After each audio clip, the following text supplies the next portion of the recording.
ರಾಜಕೀಯ ಷಡ್ಯಂತ್ರದ ಹಿನ್ನೆಲೆಯಲ್ಲೇ ದೈವ ಸಂಭೂತರಾಗಿ ಗುರುತಿಸಿಕೊಂಡಿರುವ ಮಲ್ಲಿಕಾರ್ಜುನ್ ಮುತ್ಯಾವರ ವಿರುದ್ಧ ಸಾಮಾಜಿಕ ಜಾಲತಾಣಗಳಲ್ಲಿ ಅಪಪ್ರಚಾರ ನಡೆಸಲಾಗ್ತಾ ಇದೆ. ಈ ಸಂಬಂಧ ಗೋಗಿ ಪೊಲೀಸ್ ಠಾಣೆಯಲ್ಲಿ ದಾಖಲಾಗಿರುವ ಪೋಕ್ಸೋ ಪ್ರಕರಣವನ್ನ ತಕ್ಷಣವೇ ಹಿಂಪಡೆಯಬೇಕು, ಇಲ್ಲದಿದ್ದರೆ ಜೇವರ್ಗಿ ಬಂದ್ಗೆ ಕರೆ ನೀಡಲಾಗುವುದು ಎಂದು ಡಿಸಿಸಿ ಬ್ಯಾಂಕ್ ನಿರ್ದೇಶಕ ಬಸವರಾಜ್ ಪಾಟೀಲ್ ಎಚ್ಚರಿಕೆ ನೀಡಿದ್ದಾರೆ. ಬುಧವಾರ ಜೇವರ್ಗಿ ಪಟ್ಟಣದ ಪ್ರವಾಸ ಮಂದಿರದಲ್ಲಿ ಮಲ್ಲಿಕಾರ್ಜುನ್ ಮುತ್ಯ ಭಕ್ತಾದಿಗಳ ಸಭೆ ನಡೆಯಿತು. ಸಭೆಯಲ್ಲಿ ಮಾತನಾಡಿದ ಬಸವರಾಜ್ ಪಾಟೀಲ್, ಒಬ್ಬ ದೈವ ಸಂಭೂತರನ್ನ ಉದ್ದೇಶಪೂರ್ವಕವಾಗಿ ಗುರಿಯಾಗಿಸಿ ಅಪಪ್ರಚಾರ ಮಾಡಲಾಗ್ತಾ ಇದೆ. ಇದಕ್ಕೆ ಸ್ಪಷ್ಟವಾದ ರಾಜಕೀಯ ಕೈವಾಡವಿದೆ. ಈ ರೀತಿಯ ಕೃತ್ಯಗಳು ಸಮಾಜದಲ್ಲಿ ಅನಗತ್ಯ ಗೊಂದಲ ಸೃಷ್ಟಿಸುತ್ತಿವೆ ಎಂದು ಆರೋಪಿಸಿದರು. ಪೋಕ್ಸೋ ಪ್ರಕರಣದ ಹಿನ್ನೆಲೆಯ ಕುರಿತು ಸ್ಪಷ್ಟನೆ ನೀಡಿದ ಅವರು, ಬಾಲಕಿಯ ತಂದೆ ತಾಯಿಗಳೇ ಮುತ್ಯ ಅವರು ತಮ್ಮ ಮಗಳಿಗೆ ಆಶೀರ್ವಾದ ಮಾಡಿದ್ದಾರೆ. ನಮ್ಮ ಆಹ್ವಾನದ ಮೇರೆಗೆ ಮನೆಗೆ ಬಂದಿದ್ದಾರೆ ಎಂದು ಹೇಳಿರುವಾಗಲೂ ಇದನ್ನ ತಿರುಚಿ ವಿಡಿಯೋ ಹರಿಬಿಡಲಾಗಿದೆ.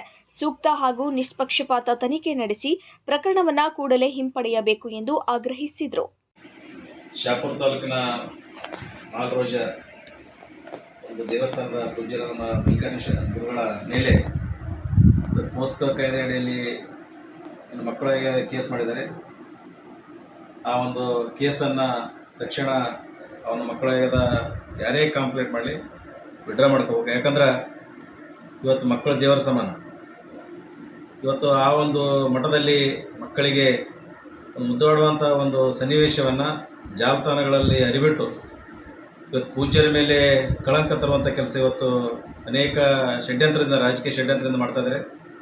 ಆ ರಾಜಕೀಯ ಷಡ್ಯಂತ್ರದಿಂದ ದೂರು ದಾಖಲು ಮಾಡಿ ಇವತ್ತು ಪೂಜ್ಯರ ಮೇಲೆ ಇಂಥ ಒಂದು ಕೇಸ್ ದಾಖಲು ಮಾಡಿದರೆ ಶೀಘ್ರದಲ್ಲೇ ಯಾರೇ ಕೇಸ್ ದಾಖಲು ಮಾಡಲಿ ಆ ಕೇಸನ್ನು ವಿಡ್ರಾ ಮಾಡ್ಕೋಬೇಕಂತೇಳಿ ನಾನು ನಮ್ಮೆಲ್ಲ ತಾಲೂಕಿನ ಪರವಾಗಿ ನಾನು ವಿನಂತಿ ಮಾಡ್ತೀನಿ. ಇಂಥ ಒಂದು ದಾಖಲೆ, ಯಾಕಂದ್ರೆ ಮಕ್ಕಳನ್ನು ಮುದ್ದಾಡೋಂಥದ್ದು ಪ್ರೀತಿಯಿಂದ ಇವತ್ತು ಯಾವುದೇ ಥರ ನಮ್ಮ ಮಕ್ಕಳನ್ನು ಮುದ್ದಾಡೋಂಥ ಸಂದರ್ಭದಲ್ಲಿ ಬೇರೆ ರೀತಿ ಕಲ್ಪನೆ ಮಾಡುವಂಥ ಅವಶ್ಯಕತೆ ಇಲ್ಲ. ಯಾಕಂದ್ರೆ ಪೂಜ್ಯರು ಆ ಒಂದು ಎಲ್ಲ ಸಮ್ಮುಖದಲ್ಲಿ ಹೌದಪ್ಪ ಒಂದು ಕೋಣೆಯಲ್ಲಿ ಕುಂತು ಆ ರೀತಿ ಮಕ್ಕಳನ್ನು ಮುದ್ದಾಡಿದ್ರು ಅಂದ್ರೆ ಅದಕ್ಕೆ ನಾವು ಲೈಂಗಿಕ ಏನು ಸಮಸ್ಯೆ ಕೊಡ್ಬೋದು. ಆದರೆ ಇವತ್ತು ಎಲ್ಲ ಭಕ್ತರ ಸಮ್ಮುಖದಲ್ಲಿ ಮಕ್ಕಳನ್ನು ಎತ್ತುಕೊಂಡು ಮುದ್ದಾಡುವಂಥ ಸಂದರ್ಭದಲ್ಲಿ ಇಂಥ ಒಂದು ಸನ್ನಿವೇಶವನ್ನು ಜಾಲತಾಣಗಳಲ್ಲಿ ಹರಿಬಿಟ್ಟು ಪೂಜ್ಯರ ಮೇಲೆ ಪೋಸ್ಕೋ ಕಾಯ್ದೆಯಲ್ಲಿ ಕೇಸ್ ಮಾಡಿದ್ದಾರೆ. ಇವತ್ತು ಸ್ವಯಂ ತಂದೆ ತಾಯಿ ಕೂಡ ಅವರು ಒಂದು ರಿಜೈನ್ ಕೊಟ್ಟಿದ್ದಾರೆ. ಇವತ್ತು ನಾವೇನು ಕಂಪ್ಲೇಂಟ್ ಮಾಡಿಲ್ಲ, ಬಟ್ ತಂದೆ ತಾಯಿಗಳು ಹೇಳಿದ ಮೇಲೆ ಮುಗಿದೋಯ್ತು. ಅದರಲ್ಲಿ ಬೇರೆ ವಿಚಾರ ಮಾಡ್ತಕ್ಕಂಥ ಕೆಲಸ ಇಲ್ಲ. ಯಾಕಂದರೆ ಇದು ರಾಜಕೀಯನೇ ಅಂತ ಹೇಳ್ಬೇಕಾಗ್ತದೆ. ಮಠದ ಅವ್ರು ಬೆಳೀತಾ ಇದ್ರು ದೇವರ ಮಾನ ಅಂತೇಳಿ ಮಕ್ಕಳನ್ನು ಮುದ್ದಾಡುವಂಥ, ಎಲ್ಲರ ಮಕ್ಕಳನ್ನು ಮುದ್ದಾಡುವಂಥದ್ದು ಇದಕ್ಕೆ ಬೇರೆ ರೀತಿ ಕಲ್ಪನೆ ಮಾಡಬಾರ್ದು ಅಂತೇಳಿ ನಾನು ವಿನಂತಿಯನ್ನು ಮಾಡ್ತೇನೆ.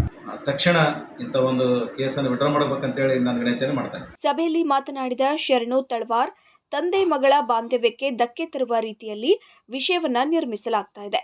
ನಾವು ಸಂಪೂರ್ಣವಾಗಿ ಮುತ್ಯ ಅವರ ಪರವಾಗಿದ್ದೇವೆ. ಪ್ರಕರಣ ಹಿಂಪಡೆಯದಿದ್ದರೆ ಜೇವರ್ಗಿ ಬಂದ್ಗೆ ಕರೆ ನೀಡಲಾಗುತ್ತೆ.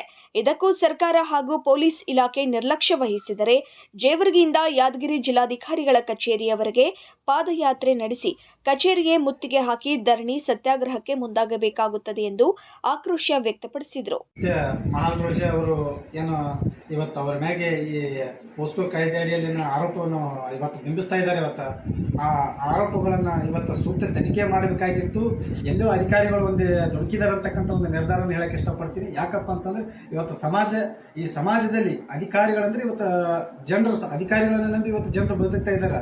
ಇವತ್ತು ಅಧಿಕಾರಿಗಳು ಕೂಡ ಇವತ್ತು ರಾಜಕೀಯರ ಜೊತೆ ಕೈ ಜೋಡಿಸ್ಕೊಂಡು ಇವತ್ತು ಲಕ್ಷಾಂತರ ಜನ ಭಕ್ತರನ್ನು ಹೊಂದಿರತಕ್ಕಂಥ ಮಾಲ್ರೋಜ ಮುತ್ತರ ಬಗ್ಗೆ ಇವತ್ತು ಅವಹೇಳನಕಾರಿಗಳನ್ನು ಮಾತುಗಳನ್ನು ಆಡ್ತಾ ಸೋಷಿಯಲ್ ಮೀಡಿಯಾದಲ್ಲಿ ಹರಿಬಿಟ್ಟಿದ್ದು ತಂದೆ ಮಕ್ಕಳ ಸಂಬಂಧಗಳನ್ನು ಇವತ್ತು ಕಿರಿಚಿ ಅದಕ್ಕೆ ವ್ಯಾಲ್ಯೂ ಇಲ್ಲದಂಥದ್ದೊಂದು ಈ ಸಮಾಜದಲ್ಲಿ ತಂದಿಟ್ಟರ. ಅದಕ್ಕೆ ಇವತ್ತು ಏನೇ ಮಾಡಿದ್ರು ಈ ರಾಜ್ಯ ಸರ್ಕಾರ ಮತ್ತು ಈ ಪೊಲೀಸ್ ಇಲಾಖೆದವರಿಗೆ ಒಂದು ನಾವು ಈ ಲಕ್ಷಾಂತರ ಮಹಾಲ್ರೋಜ ಭಕ್ತರ ಕಡೆಯಿಂದ ಒಂದು ಎಚ್ಚರಿಕೆಯನ್ನು ಕೊಡ್ತಾ ಇದ್ದೀವಿ ಅವರಿಗೆ.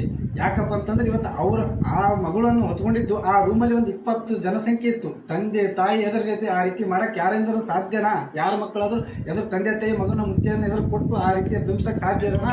ಇವತ್ತೇನು ಸುಳ್ಳು ಹರಿಬಿಟ್ರ ಆ ವಿಚಾರವನ್ನು ನಾವು ಉಗ್ರವಾಗಿ ಖಂಡಿಸ್ತೀವಿ. ಮಕ್ಕಳ ಮತ್ತು ಮಹಿಳೆಯರು ಇವತ್ತು ಕೂಡಲೇ ಕ್ರಮ ತಗೋಬೇಕು. ಆ ಮುತ್ತನ ಕೇಸ್ ವಾಪಸ್ ತಗೋಬೇಕು. ಇಲ್ಲ ಅಂದ್ರೆ ಲಕ್ಷಾಂತರ ಜನ ಭಕ್ತಾದಿಗಳೇನಿದ್ದೀವಿ ಇವತ್ತು ಜೇವರ್ಗಿ ಮತ್ತು ಕಲಬುರಗಿ ಇವೆಲ್ಲ ಸೇರಿ ನಾವು ಈ ನಿಮ್ಮ ಆಫೀಸ್ ಕಚೇರಿಯನ್ನು ಮುತ್ತಿಗೆ ಹಾಕ್ತೀವಿ ಅಂತಕ್ಕಂಥ ಒಂದು ಎಚ್ಚರಿಕೆ ಕೊಡ್ತಾ ಇದ್ದೀವಿ.